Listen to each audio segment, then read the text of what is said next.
सजने लगी है सियासी बिसात, आजमाए जा रहे हैं नए नए दांव, क्योंकि शुरू होने जा रहा है सबसे बड़ा चुनाव। अब बात हमारे इलेक्शन स्पेशल प्रोग्राम 70 संग्राम की, जहां हम आपको समझाते हैं उत्तराखंड की किसी एक विधानसभा का सियासी समीकरण, जिसमें आज बात होगी बागेश्वर विधानसभा की। आइए देखते हैं 2017 के लिए आगामी चुनाव को लेकर क्या सोचती है वहां की जनता।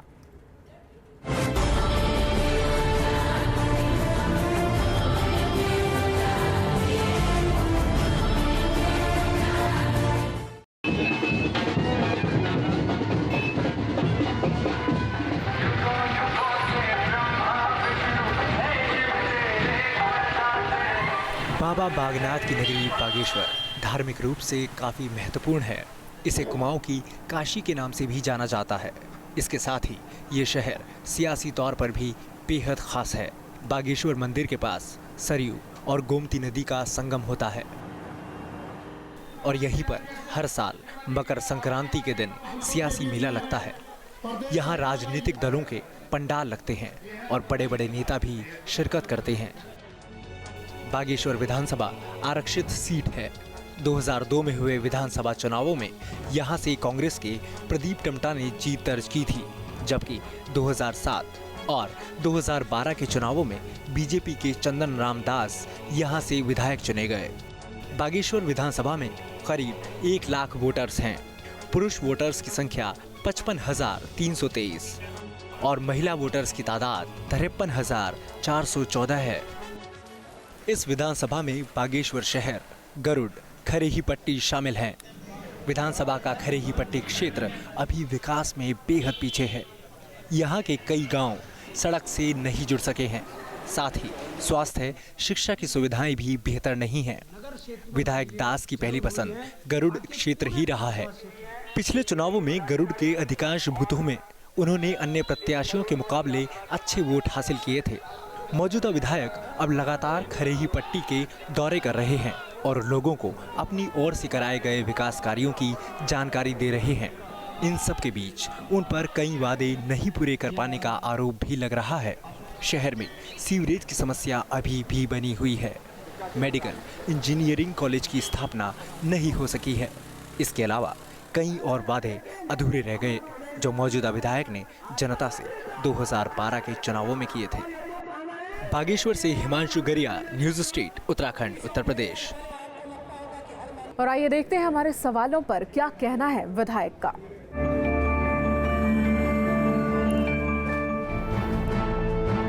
इस कार्यकाल की सबसे बड़ी उपलब्धि, बागेश्वर की जनता बागनाथ जी की कृपा से दोबारा विधायक बनने का मौका मिला। जो मेरा पिछला 5 साल का कार्यकाल था, उसकी बदौलत ही क्षेत्र की जनता ने मुझे विश्वास करके दोबारा विधायक बनाया। मैंने सड़क, शिक्षा और स्वास्थ्य के लिए पूरा इस 10 साल में प्रयास किया। मैंने 2-3 जो बड़े काम थे, एक तो मेरे विधानसभा क्षेत्र में 90% ग्राम सभाएं रोडों से जुड़ी हुई है। मैंने बैजनाथ का झील बनाने का संकल्प किया था, बैजनाथ का झील बनाया। इसको बागेश्वर को हरिद्वार की तर्ज पर घाट बनाने के लिए कहा था, घाट बनाया। रोडवेज का डिपो बनाने की बात कही थी, उसमें बहुत तीव्र गति से काम चल रहा है। लोग आपको दोबारा वोट क्यों दें? अपने क्षेत्र की जनता के भावनाओं के अनुरूप काम करने में सक्षम हुआ हूं और जो मेरा कार्यकाल है, मैं समझता हूं कि ये पूरा संतोषजनक कार्यकाल बागनाथ की कृपा से, क्षेत्र की जनता की कृपा से हुआ है। इस बार जीते तो क्या करेंगे? जो बड़े काम हैं, वो चाहे गरुड़ डिग्री कॉलेज का हो, चाहे बागेश्वर डिग्री कॉलेज का हो, चाहे पॉलिटेक्निक की भवनें हो, इनके कामों को पूरा करने का और इनको मैंने लाइन पर लाने का काम इस पीरियड में मैंने किया है। मैं 2 काम नहीं कर पाया अभी तक। एक तो बागेश्वर में सीवर लाइन का काम शुरू नहीं हो पाया। मेरे कार्यकाल में सीवर लाइन फेज 2 में थी, इस सरकार ने इस सीवर लाइन को फेज 3 में कर दिया। दूसरा, एक बागनाथ का पुल जो मैंने स्वीकृत किया था, मुख्यमंत्री की घोषणा में था, वो सरकार ने पैसा नहीं दिया। 2 कसक इस नगर क्षेत्र में मेरे लिए जरूर हुई है। बाकी पूरे विधानसभा क्षेत्र में चाहे सड़क हो, चाहे शिक्षा हो, चाहे अस्पताल हो, यहाँ चाइल्ड स्पेशलिस्ट नहीं था, यहाँ अन्य काम नहीं थे, वो चाइल्ड स्पेशलिस्ट की नियुक्ति भी मैंने यहाँ करा दी है। और अब देखिए विपक्ष हमारे सवालों पर क्या कहता है।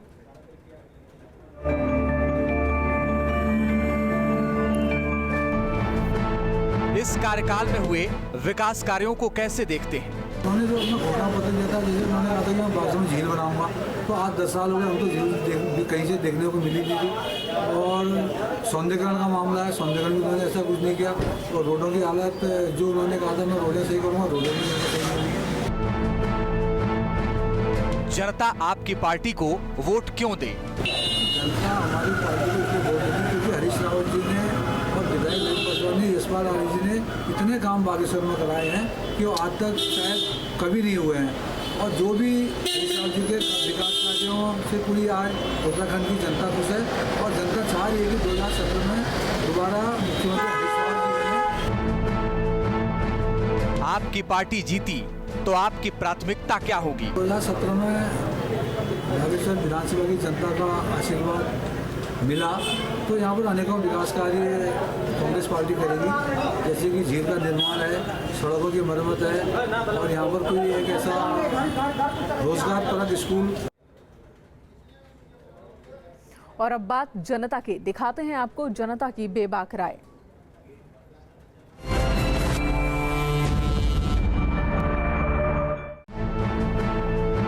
क्या इलाके में हुए विकास से आप संतुष्ट हैं?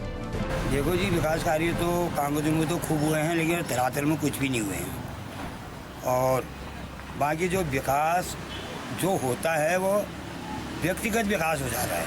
विकास कार्यों से तो जनता संतुष्ट है, लेकिन विगत 5 वर्षों से कांग्रेस की सरकार रही और उसमें थोड़ा बाधाएं जो भारतीय जनता पार्टी के विधायक होने के नाते उनको आई, तो उसमें थोड़ा सा विकास कार्यों में व्यवधान आया। नहीं, काफ़ी सहयोग करते हैं वो क्षेत्र की जनता के लिए, और जब कभी भी जाओ तो हमेशा खड़े रहते हैं लोगों के लिए। तो उन्होंने कोशिश तो बहुत करी है विकास के लिए और लगातार मतलब क्षेत्र का दौरा भी करते आए हैं। 10 सालों में ये नहीं दिखा कि विकास नहीं दिखवाया हमें। इन 10 सालों में पानी की समस्या वैसे ही रही, स्कूलों में टीचरों की समस्या आज भी वही है जो पहले 10 साल पहले थी, वो आज भी वही समस्या है। मेरे हिसाब से कि उन्होंने सकारात्मक कार्य यहाँ पर हुए हैं, घाटों का निर्माण हुआ है और पानी की जो पेयजल बागेश्वर की योजना है उसका कार्य अभी चल ही रहा है। विकास कार्यों से तो संतुष्ट तो है हम, लेकिन जो हमारी समस्या है वो हमारी पूरी हो नहीं सकती है। बच्चे हमारे गरुड़ से बागेश्वर आते हैं पढ़ने के लिए। क्या विधायक जी ने अपने सारे वादे पूरे किए? अब वायदे तो चुनाव के टाइम पर होते हैं, लेकिन वो वायदे तो निभाते ही नहीं है, वो तो सिर्फ वायदे ही रह जाते हैं। जो वादे किए उन्होंने किए, तो उसमें कांग्रेस की सरकार होने के नाते वो वादों को पूरा करने में थोड़ा असमर्थ रहे। हाँ, ऐसा तो लगता है कि उतर रहे हैं, और हम तो आगे भी उनको शुभकामनाएं देते हैं कि अगला चुनाव जीत के वो मंत्री पद पर आए ताकि बागेश्वर और विकास करे। हाँ, मतलब 50% तो किया ही है उन्होंने। विधायक बनेंगे तो आपको पानी की समस्या नहीं रहेगी, स्कूल में शिक्षा के तौर पर टीचरों की कभी भी यहाँ पर कमी नहीं रहेगी आपके स्कूल में। जबकि हमारे वहाँ इंटर कॉलेज है, इनमें आज भी जो है प्रेम सबूत नहीं है और कोई भी टीचर है, 5-6 टीचर है, इंटर तक स्कूल है, वहाँ पर टीचरों को कोई व्यवस्था नहीं है। स्थानीय समस्याएं क्या हैं? स्वास्थ्य की समस्या है। आज हमारी खेती खलिहान जो है जंगलीश्वर, बंदरों, वल्ला पल्ला, इससे सब तबाह हो गया है। नहीं, अगर विपक्ष के नाते विगत 5 सालों में विपक्ष की में होने के नाते समस्याओं को सुलझाने में थोड़ा सा प्रॉब्लम रही। देखिए, मूलभूत समस्याओं में जैसे पानी की यहाँ बहुत समस्या है, उसके लिए मुझे लगता है उन्हें और काम करना चाहिए। यहाँ पे जैसे मेन तो सीवर लाइन है एक, जिसमें कि क्या कहते हैं वो उसमें भी प्रयास कर रहे हैं। और क्या कहते हैं यहाँ पे पानी की समस्या है। और हमारे गांव में इतनी समस्या है लाइट की, जैसे जंगली जानवर और उनकी, हमारे गांव में भी उन्होंने कोई लाइट नहीं लगाई। समस्याओं के समाधान के लिए विधायक ने क्या किया? अब इसमें तो कुछ नहीं किया है, व्यक्तिगत उन्होंने कभी किया हो या किसी को हमें तो पता नहीं है कि हमारे सामने तो कुछ ऐसा कुछ हुआ है। करते, लेकिन उनकी बातों का कहीं पर अनदेखी की गई। समस्या के कोशिश की, लेकिन यहाँ के कर्मचारी सब निरंकुश हैं, वो तो कहाँ विधायक मंत्री की नहीं सुनते हैं, वो तो आदी हो गए हैं। इन 10 सालों में आते तो रहते हैं, लेकिन समस्या कहते हैं हो जाएगा, लेकिन आज तक वो चीज़ें नहीं हो पाई जो हम पब्लिक चाहती है। कोई विकास, सड़क आज भी सिराघाट करीब 38 साल हो गए जो आज कोटपुड़िया सिन्हा से सिराघाट रोड आज भी नहीं बन पाई है। विधानसभा क्षेत्र में कितना समय देते हैं विधायक?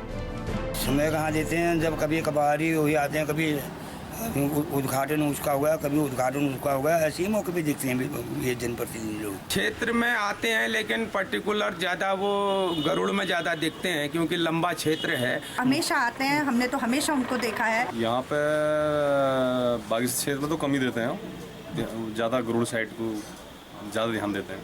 अभी तक नहीं देखा हुआ, हमारे इलाके में वो आई भी नहीं। जब बागेश्वर में आते होंगे फिर मैंने वहाँ अपने इलाके में देखा नहीं। 5 साल में क्या बदला और क्या नहीं बदला? बदला कुछ भी नहीं है, स्थिति ज्यों की त्यों है। पहले भारतीय जनता पार्टी की सरकार थी तो कुछ परिवर्तन देखने को आया। वर्तमान विगत 5 सालों में थोड़ा सा व्यवधान पैदा हुआ और विधायक जी असमर्थ रहे। देखिए, कुछ तो विकास हो रहा है, दिख रहा है, आप भी देख रहे होंगे, लेकिन केवल बिल्डिंगों के बनने को हम विकास नहीं कह सकते हैं। लेकिन पिछले जैसे 10-14 साल से मैं भी शिक्षा से जुड़ी हुई हूँ, तो लोगों के दिमाग भी वैसे बदल तो रहे हैं, ऐसा नहीं है, लेकिन अब यह है कि प्रोसेस बहुत स्लो है। ऐसा परिवर्तन तो कुछ नहीं आया यहाँ पे। विधायक को लेकर मिलीजुली प्रतिक्रिया जनता की देखने को मिल रही है। अब बारी है मार्क्स की, देखते हैं जनता विधायक को कितने नंबर देती है।